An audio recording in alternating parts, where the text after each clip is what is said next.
Hello, we're back at the .NET Comp. So welcome to my talk. It's the latest productivity updates in Visual Studio 2017, specifically for version 15.8. I'm Kendra Havens. I'm a program manager on .NET and Visual Studio. So if you haven't watched one of our productivity talks before, we always try to cram in the tips and tricks and just the little things that make coding in Visual Studio so much easier. So we have a lot of awesome updates to share. And again, a lot of these that I'll be going through were all customer asks. So if you filed feedback on developer community or engaged with us on our GitHub repositories, thank you so much. The community being a part of this development is huge. Okay, let's dive in. So this is a general overview. First, I'll talk about all of the performance improvements that we've packed into all of the Visual Studio version like 15.0 releases, and also specifically what we got into 15.8. After that, I will basically do one whole demo of refactorings and code fixes, source link debugging, the different code cleanup options that we've recently added, as well as editor config tooling that we have, and Intelli Code. If you don't know what some of these are, you are in for such a big treat. I'm so excited. Okay, so first off, performance. So specifically in Visual Studio 2017 version 15.8, the very latest stuff, we are still focusing so much on solution load. Performance is always one of the top things that customers bring up, and solution load is also right at the top within the performance category. So just in general, across this release cycle, solution load is already 25% faster in Visual Studio 2017 than it is in 2015. And I actually think that's a super conservative estimate, so I'd really love to know what you all experience in the wild. If you ever wanted to like do a blog post about how much better it is working for your solution, I'd really love to see it. Something we also focused on improving performance for is branch switching. That can really interrupt your development flow if you're not being able to switch in between branches really quickly, so we are focusing on that. We also focused on unloading and reloading C# and Visual Basic projects, making that a lot faster, as well as test execution. Now, test execution, I'm extra excited about because that's what my team specifically works on every single day, besides just the general productivity category. So listen in. For large test projects, if you run a few tests within them, that test execution is where we've seen the most improvement. So in our labs, for an MS test project with many different test projects with over 10,000 tests, when you're only running a single test, it can execute 82% faster. That's huge. We're so excited about that. So I can't wait to show that later. So also I just want to call out earlier across the versions in general 15 updates, much better solution load during the whole time we've made incremental improvements, as well as much better test discovery. And I can't talk about performance with actually also having a video all on test discovery. So I have a side-by-side comparison video. You will see solution load just a little bit in the beginning. It kind of happens so fast because I didn't use a big enough solution for this, that it's hard to see the difference in the improvement across these updates. But test discovery is huge. So on the left, we have Visual Studio 2017 update 15.5, and on the right, we have update 15.8. Now they're both loading a 10,000 tests project. And you can see on the right, it's already finished. So that was 10,000 tests discovered in less than 5 seconds. On the left side, we previously needed to build in order to discover tests because we discovered tests by assemblies back then. On the right, we introduced source-based discovery. So I added a test. It was automatically discovered because it's just running over my source. I didn't need to build. And then I could execute that really quickly. On the left, it looks like we're still not quite up to, oh, okay, so it looks like it's discovered 10,000 tests, but when I right-click, I can't quite execute it yet because it's still finding all of the information and loading it into the Test Explorer. And and now it's discovered. So that took about 29 seconds. Compare that to what it is now at 4.75. Huge improvement. Okay. So moving on from performance, let's dive right into productivity tips and tricks. Now, I want to give you guys sort of a, let's see, what do you call it? Warning, the next slide is really text heavy. Okay. This is because we have packed in so many features into even minor Visual Studio releases. So here on the right, I've kind of sectioned off everything I'm about to dive into for 15.8. This will include new keyboard profiles for VS Code and ReSharper, refactorings, all of those you access through Control Dot and their code fixes. We've got for loop to for each, invert if, converting to a ternary conditional. You can have a code fix to add a parameter from the call site, as well as removing extra parentheses, which I'm going to use all the time.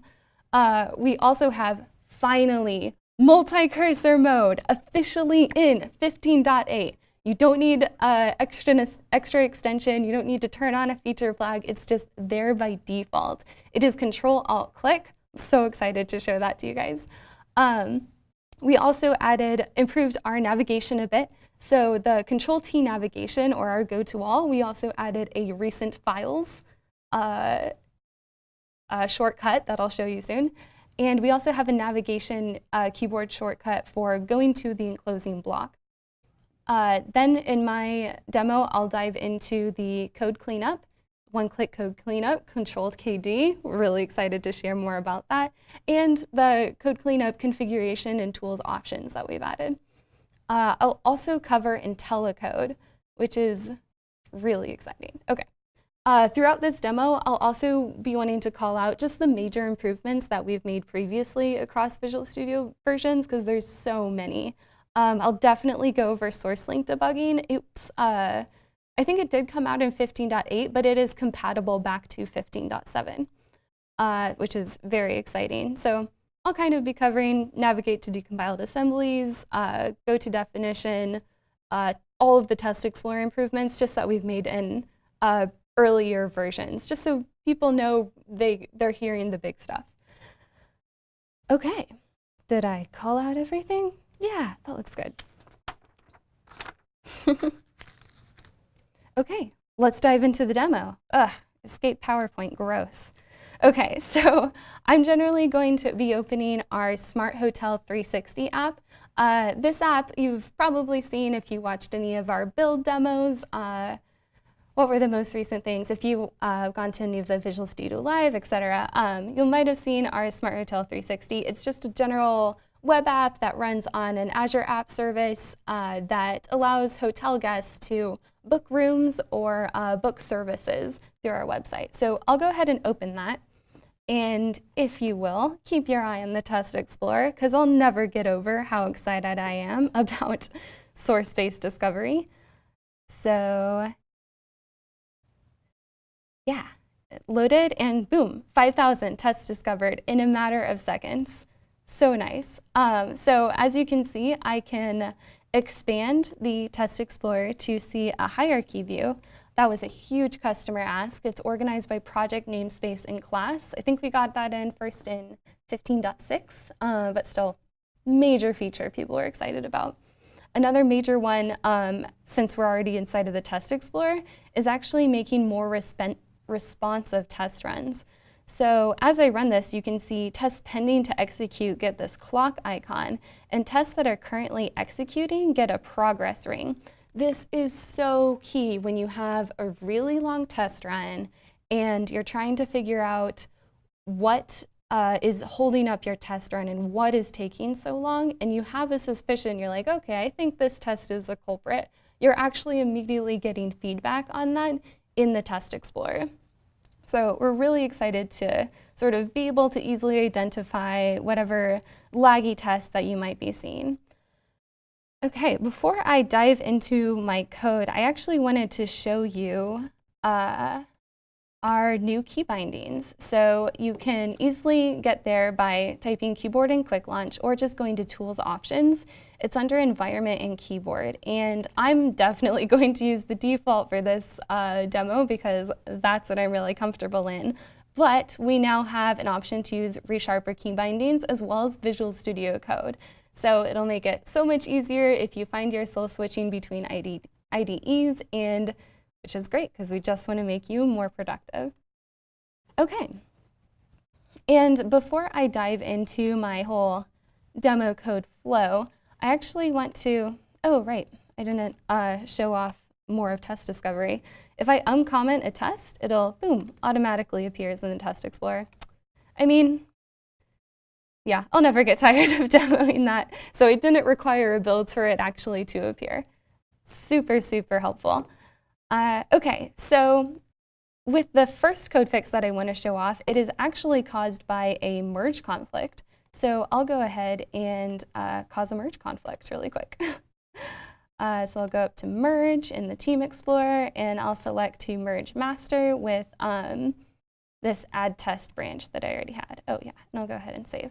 So merge conflict appears because on my other branch, I had already tried to add a similar method at the same place. You can see the code fix is appearing already. So we can kind of give us some more room here.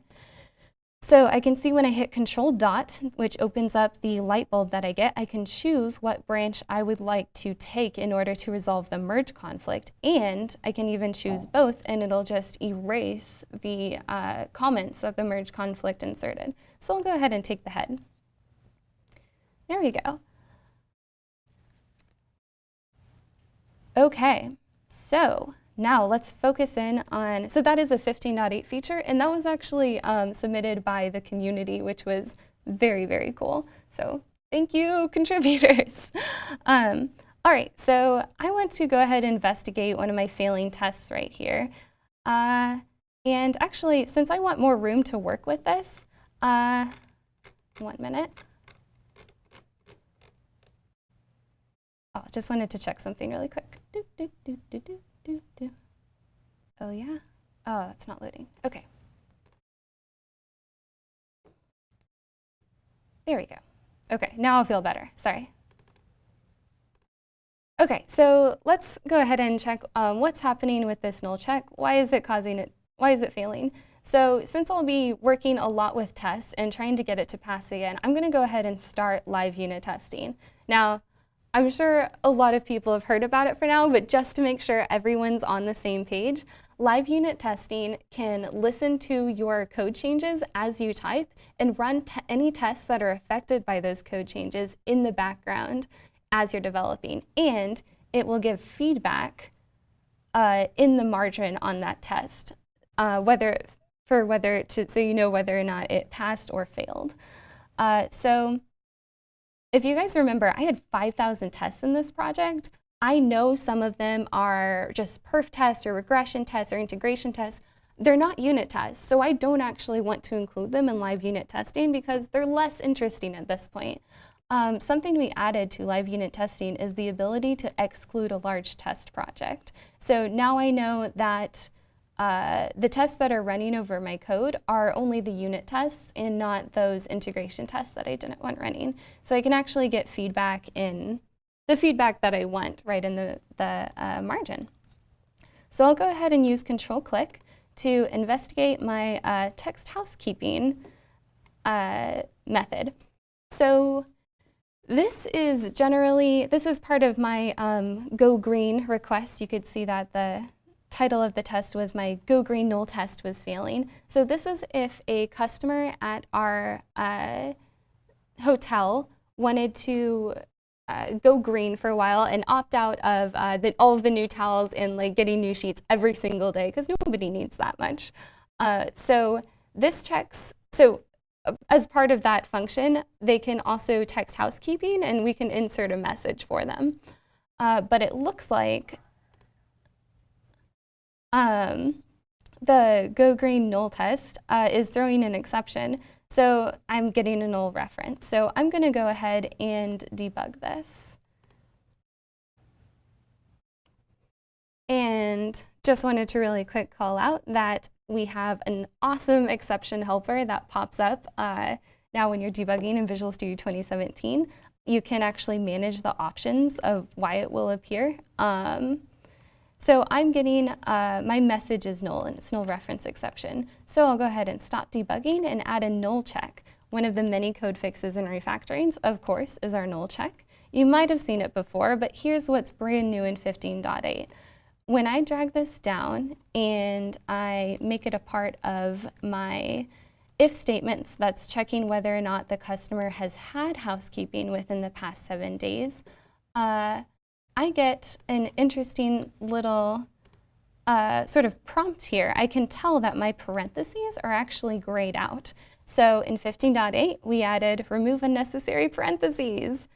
And now that I see that it's there, I'm actually noticing I get this everywhere in my code.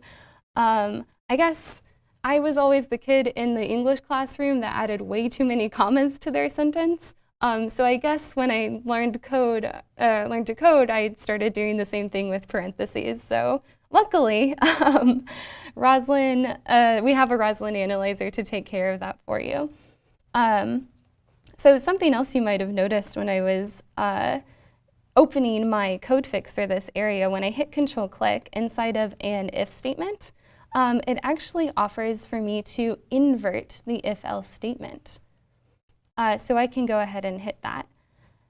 And that's just a really kind of clever, helpful thing that helps you refactor code really easily. Something I also wanted to call out that as soon as I placed in these null checks, I now have passing tests. So live unit testing was already in the background, rerunning my test for me. So I'll go ahead and do the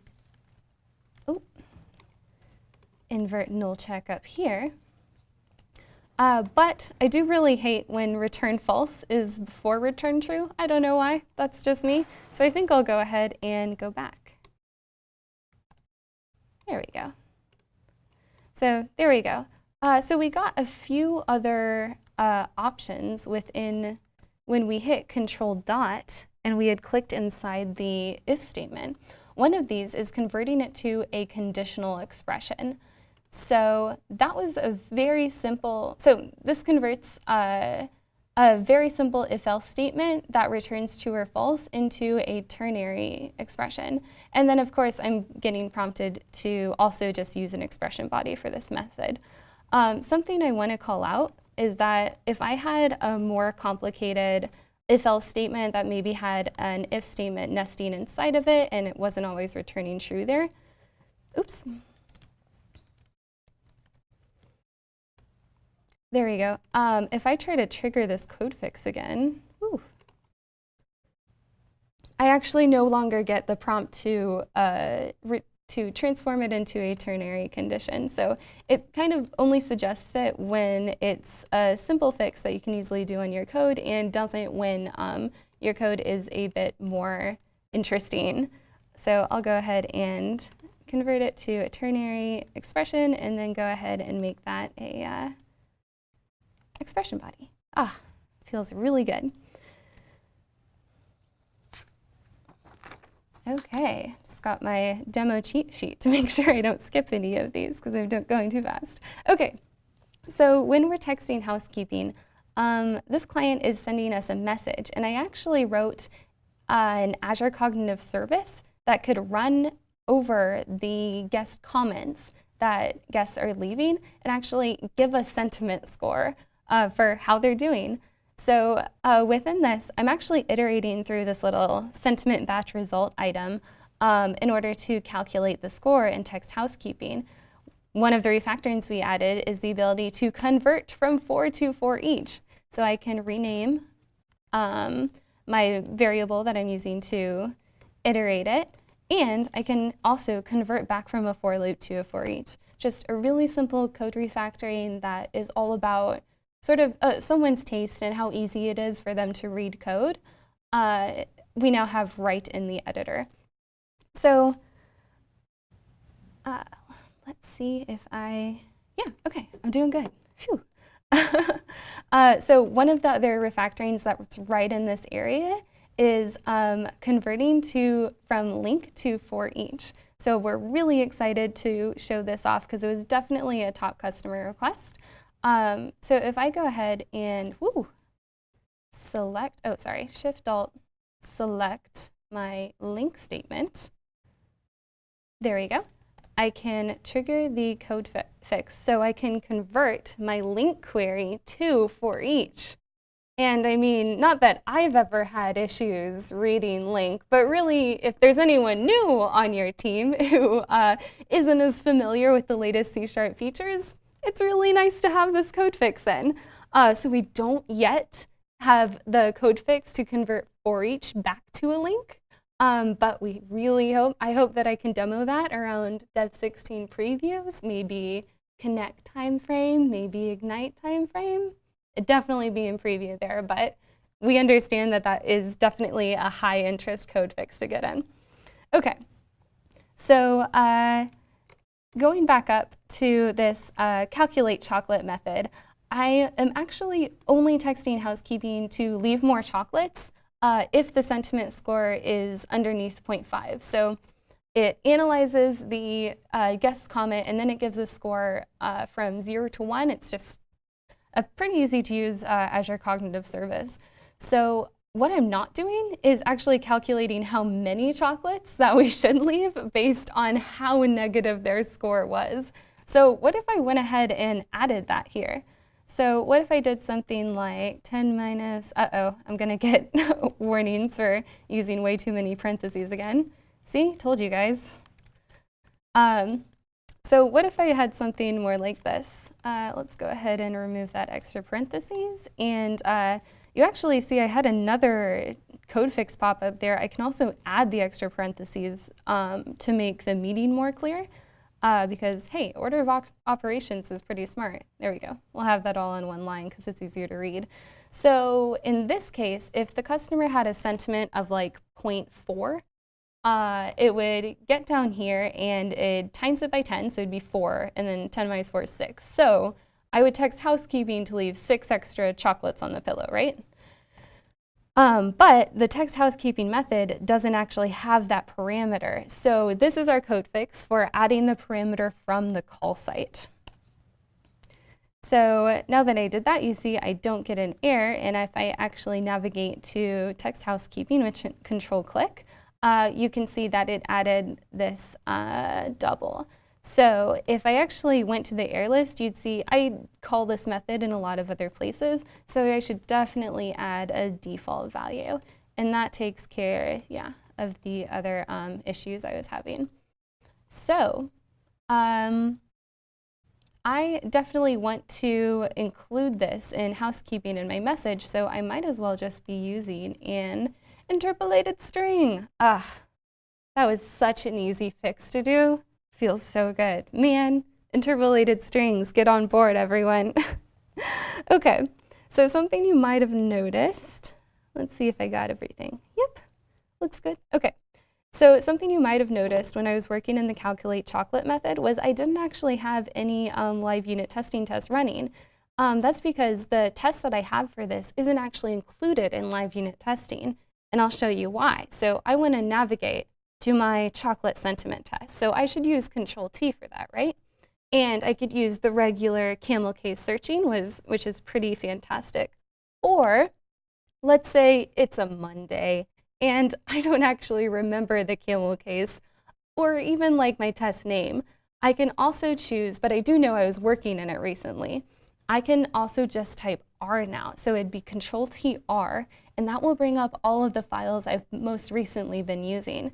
You can also click this little recent files clock icon in order to open this up. So Control-T navigation has always had, you've been able to type an F for specifically searching for files, a T for types, an M for members. Now we have R, recent files. So pretty wonderful. I'll go over to my chocolate sentiment. So this test has a skip when live unit testing category because, as you remember, this is actually calling an Azure Cognitive Service, and I don't exactly want that running every single time that I make a code change, right? it's not that that would be too many interactions, but I would not expect to get like 3,000 interactions in one coding session from the Azure Cognitive Service. So I probably just want to keep those a manual run. So this test is actually in a test file with several other projects that are included in live unit testing, but since this has a skip category, I can avoid it. Okay, so this test is actually failing. So it looks like it actually doesn't have enough,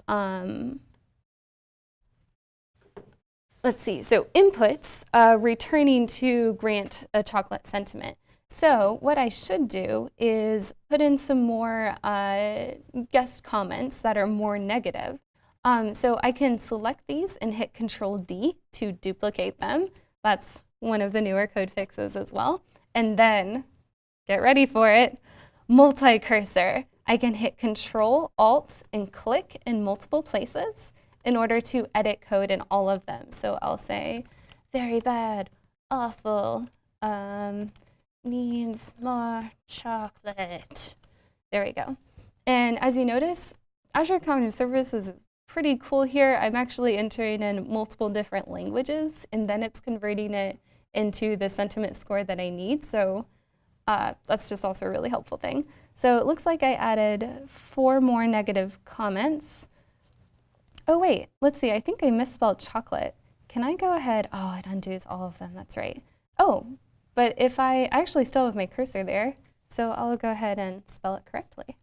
There we go. Okay, so I can use my code lens icon to rerun this test manually, and it should pass.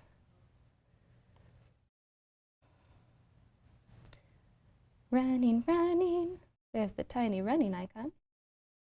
I was talking too long. Oh, there we go. Okay, so it passed. Okay, so I wasn't super familiar with Azure Cognitive Services when I was first building out this app. One thing that was really, really helpful when building out my service for this, I needed to learn a few things about this NuGet reference that I'm using. And so I didn't know exactly what they expected to have like a multi-language input. I didn't know how we needed to read the guest comments as strings into the correct format in order to make like a language batch result. So I could use just my cursor to hover over it and get more info about what this method expects me to be inputting. But one thing that was super helpful was navigating to the decompiled source. So this is navigate to decompiled assemblies. You do need to turn it on. It's not on by default. You can turn it on in the text editor. Whoops, that's not it. I thought it'd take me right there. Text editor. There we go. So it's the text editor. I think it's C# and advanced. So this is your enable navigate to decompiled sources, and it is still in experimental. So we partnered with ISLE to use their decompiler in order to decompile a source. And usually you will see like a EULA agreement pop up to make sure that we're allowed to be decompiling one of your NuGet references. So make sure you pay attention to that. But I know this is Azure Cognitive Services. They're totally okay with me doing it. So if you focus back in here, you actually see more than just getting what order of strings I needed to read into this, language, ID, and then text. I also got that, oh, language, they're expecting a 2-letter ISO representation, so like EN for English or ES for Spanish.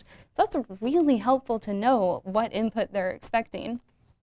So that's navigate to decompiled sources. But what if the NuGet reference that I'm using is actually open source? That brings me to source link debugging. So I'll go ahead and jump to a different test so I can show you source link debugging. This is my airport shuttle request test. So I was sort of in the middle of implementing a function for my users that, so the guests at our hotel would be able to order an airport and order a shuttle in order to get to the airport. in order to do this, I took a dependency on Casey Uhlenhut's bus helpers NuGet reference. So let me show you what source link debugging can do. I can set a breakpoint, and I'll go ahead and debug this test. So as soon as I step into this, since I know this NuGet reference as source link, I'm actually stepping in to the reference. So I can see how someone else's NuGet reference is handling the inputs I give it as I step through it.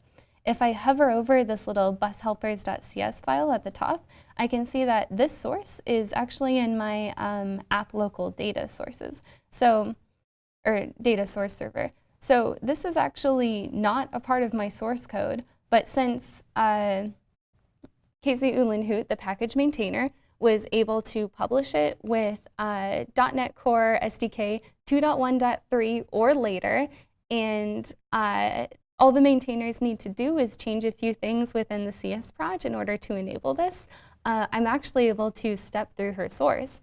So something you also see is that this also has a commit ID within it. So you actually know the particular commit that the publisher used to publish their NuGet package. So when you're like browsing through the source online, you will know what you're actually debugging through because you can still compare commits.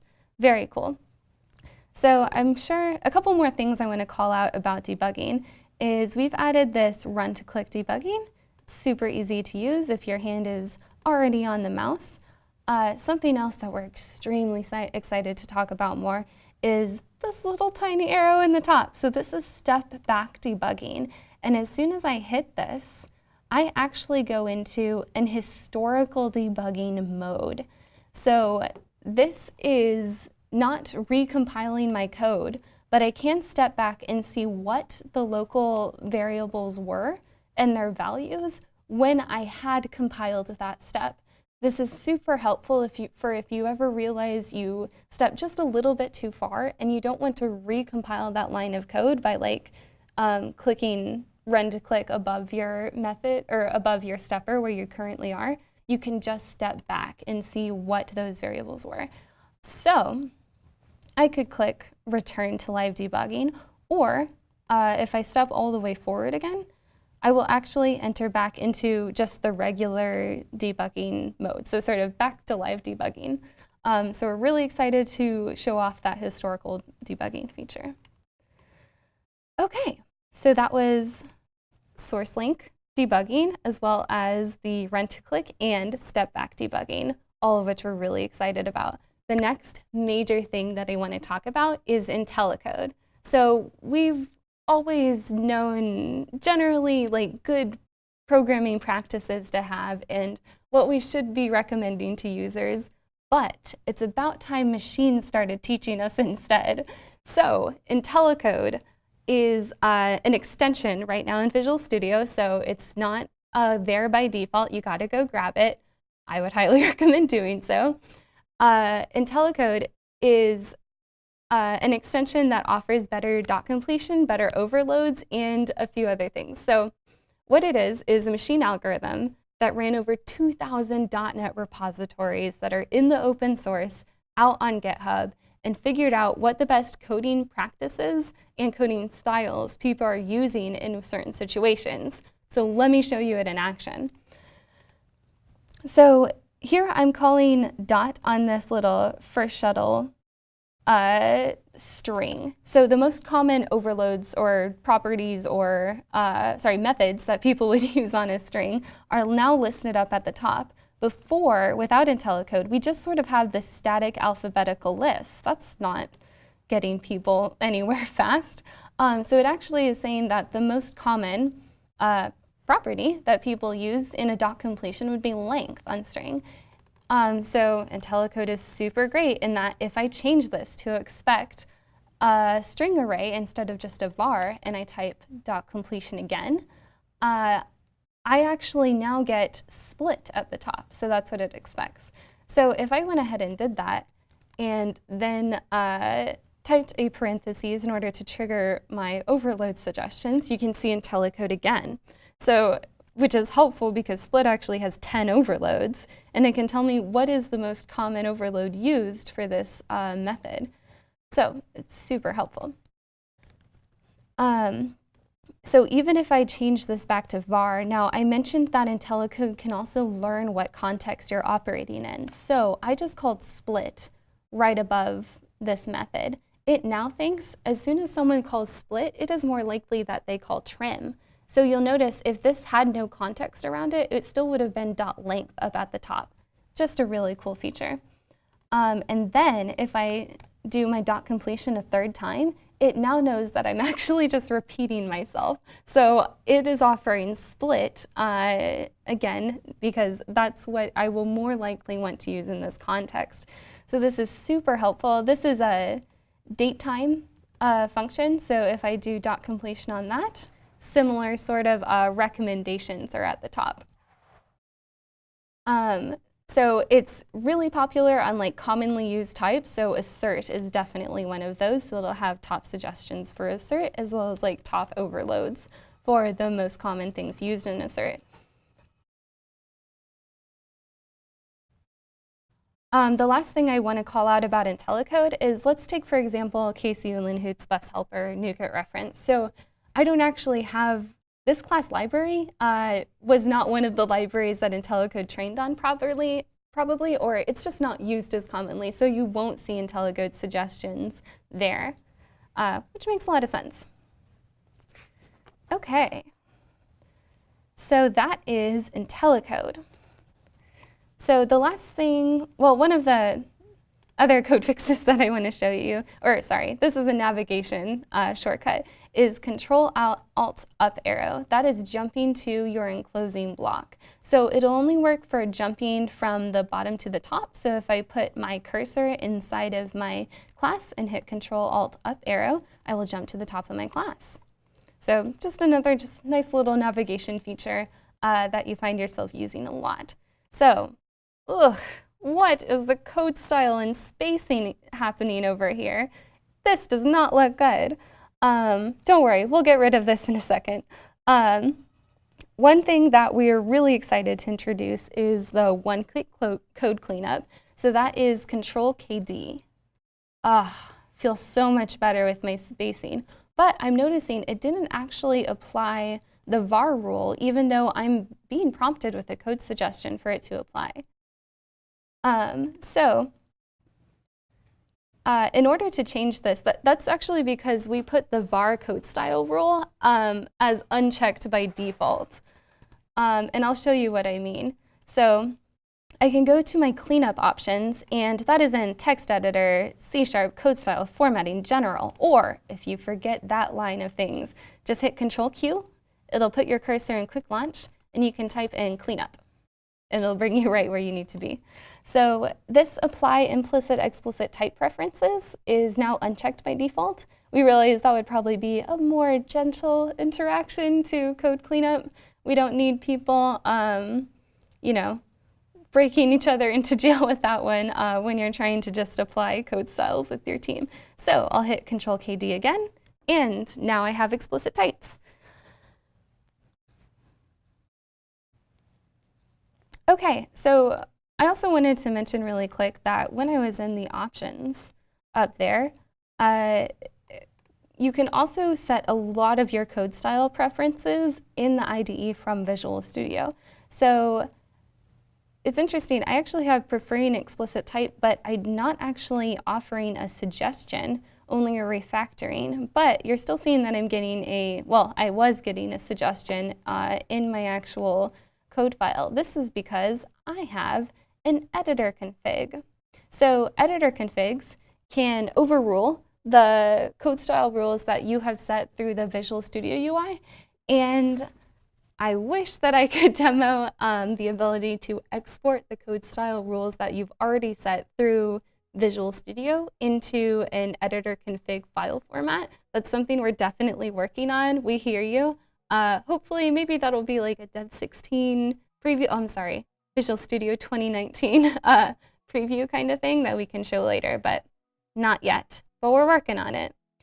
So if you, a lot of you may have heard about editor config before. It's in absolutely like applauding the community kind of thing. Editor config existed before, like apart from .NET, and we adopted it because it was an awesome sort of code style and universal formatting guide that people could use across IDEs and languages. So we adopted it and worked with that community, awesome stuff, and created our own .NET code style. So this is what you see in this .editor config that I have in my solution. But you realize that, yeah, these might be kind of tedious to set yourself.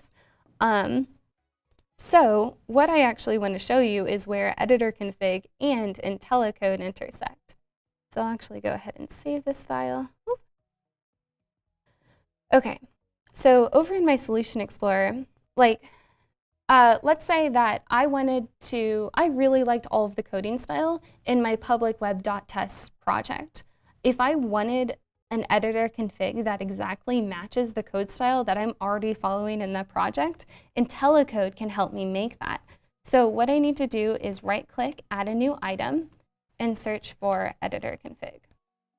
Ooh, config. So we have a default editor config and a .NET editor config, but if you have the Intelli Code extension installed on your machine, you can actually create an Intelli Code inferred editor config. Now, another awesome thing about editor config is that it can nest and it's directory-based. So this editor config will still inherit from the root that I have on my solution level. But any rules that it has specifically set, it will overrule, but only within my public web.test context. So I can have different code style rules in my test project versus my project code. So if I went ahead and looked at the comments here, I can actually see that this file was initially inferred by Visual Studio Intelli Code from my test project. So that is super helpful. And it also has the date listed in there, so I know when it was actually inferred. So if I scroll down to where I am setting my var rules, and I go ahead and change my using var for built-in types to true, and go back to my guest request test, you will now see it rerun over this test. Or maybe not. Or maybe I'll switch this again and save it and then go back. There we go. Okay, maybe it just needed a little bit more time. So now I am getting the code fix to apply var instead of the explicit type. And I could do this in my whole document, or I could just hit Control-KD again, because I know it's now being picked up as under those code style rules. Okay, so that is Intelli Code combined with editor config. Now see, you thought I was making a statement about using var or explicit types, but now we're just back to using var. So I am completely neutral in that argument. We're not starting it here. This is a war-free zone. Okay, so that was a lot of content. Let's do a quick recap back on the slides. We'll go here. Okay, so I showed off new keyboard profiles, several refactorings, for loop to for each, invert if, ternary conditional, all of that. I won't read through all of them again.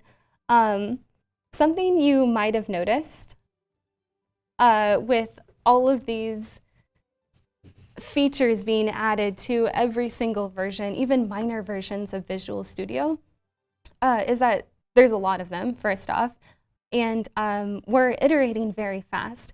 And I can't stress this enough, a lot of this is due to our really big decision of re-architecting the Rosslyn Compiler that we first shipped back in Visual Studio 2015. So Rosslyn was our C# and Visual Basic compiler that was re-architected to be an extendable API that was completely focused on being open source and more of a platform for a community to plug into. the community had an awesome response to that. I know the merge conflict code fix is definitely contributed by the community. I think there were a few more in there, but we just had a really incredible response there. So part of extending Rosslyn is being able to create your own Rosslyn analyzers. So I just want to take you through really quick what that looks like. I think it's so important that people sort of wrap their heads around what exactly creating your own Rosslyn analyzer means. So if I went ahead and created an analyzer code fix provider, I'm only getting these errors because it hasn't restored. I can actually launch an analyzer project, and in doing so, it launches another version of Visual Studio. I'm not sure if you all have seen this before, but it's very meta. So you're running Visual Studio from Visual Studio. So sometimes it takes a little bit longer to start up, but this version of Visual Studio is being launched by this one. So if I went ahead and opened my console project, I can actually see our default analyzer template running over it. And sure, it takes a little bit of extra time for Visual Studio to also launch Visual Studio, but I feel like the metaphor is strong when I do go through it.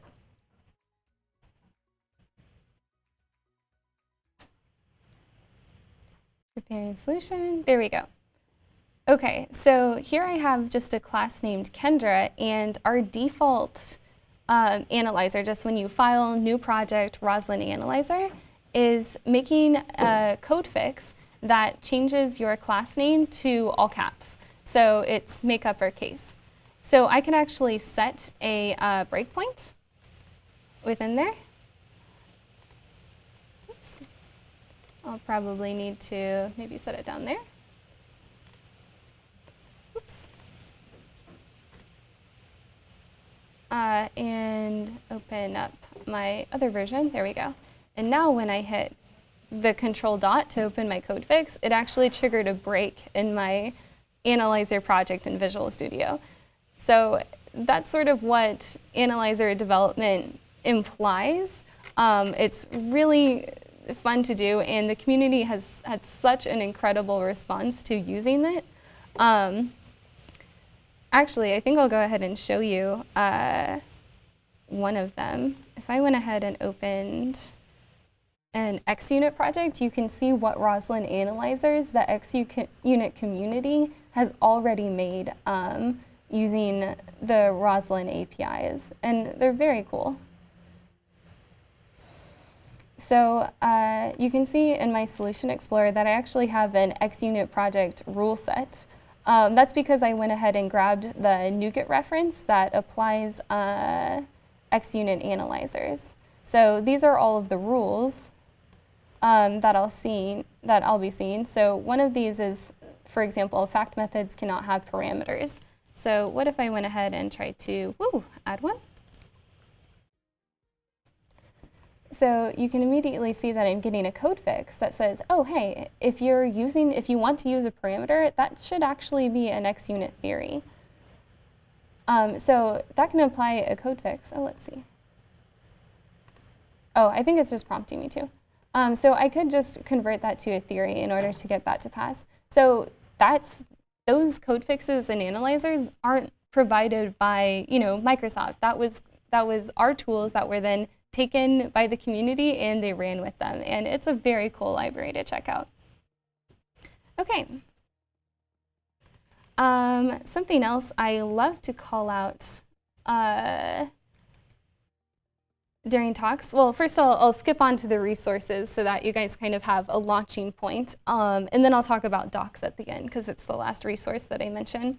So all of the tips and tricks for Visual Studio that I just showed you, all the little code refactorings and everything I just went over, you can get at aka.ms/vs2017 guide.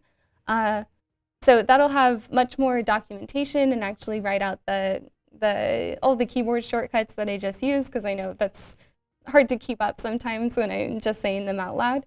you can go and grab the Intelli Code extension at aka.ms/IntelliCode. And if you are a NuGet package maintainer and you'd like to enable source link for the people consuming your package, you can go to github.com/.net/sourcelink to find more information about how to hook up your source and how to publish your reference with what you need to enable source link. Throughout the demo, I used live unit testing. So that is an enterprise-only feature. You can learn more about it at aka.ms/live-unit-testing.